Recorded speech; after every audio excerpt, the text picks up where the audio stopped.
The thing that nobody wants to talk about or even think about or really have to deal with: getting your website hacked. I'm going to give you a few tips on how to hopefully avoid this and what to do if it does happen. If you're new here, I'd love for you to subscribe. I help business owners like you save time and look good online. And today we are diving into the very scary mess of dealing with a website hack. Now, before we dive in, I want to say that even if you implement all of these things, it's not 1,000% guarantee that you still won't get hacked, but this lessens your chances of your website getting hacked. Now, the first step I would tell you is if you are a WordPress user, make sure you have a good website host.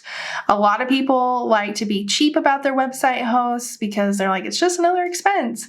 But those website hosts are very important for a lot of reasons. They help keep your site fast, secure, and a lot of hosts, not all, but a lot of hosts can't actually even help you if your site does get hacked. Personally, I use Flywheel, but most of my clients use SiteGround. Those are the two hosts that I recommend most often. Obviously, if you're on something else like Squarespace, you don't need a host, so you don't have to worry about this step. The second thing is your login information. So specifically for WordPress, a lot of people just have a username instead of just using their email address.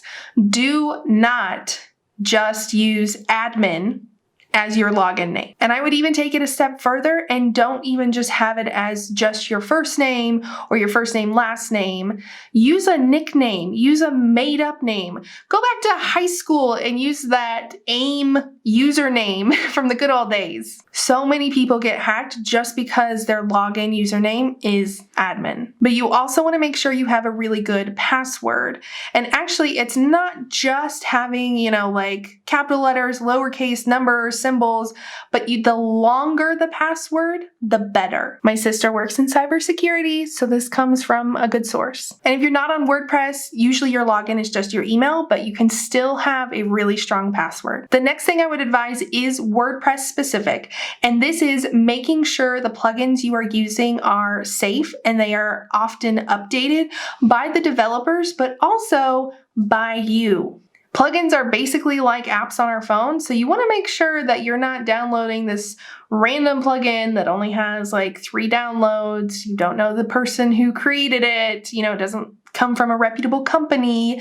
You want to be careful about that because hackers can get in through plugins. A good rule of thumb is that the plugin is updated by the developer every 3 to 5 months or so, but you need to keep your plugins, themes, and WordPress itself up to date. So when you see those little orange notification bubbles on your dashboard and it says updates, hey, a plugin needs updated, these themes need updated, update them. So those are some basic things you can do to help protect your website. Now, if you do get hacked, there are some things you can do. The first thing I would recommend is going to Sucuri. This is a very reputable company. Their whole job and focus is to resolve hacking issues. Like I said earlier, having a good host is important, especially if you get hacked, because sometimes hosts will actually fix it for you so you don't have to go to a third party. My host, Flywheel, does that. They will fix the malware issue if it happens. Obviously, none of us want our websites hacked, but it can and does happen. So I hope you can take some of these steps and implement them this week to help protect your content. If you have questions, let me know. If you enjoyed this video, give it a thumbs up, and I will see y'all next time.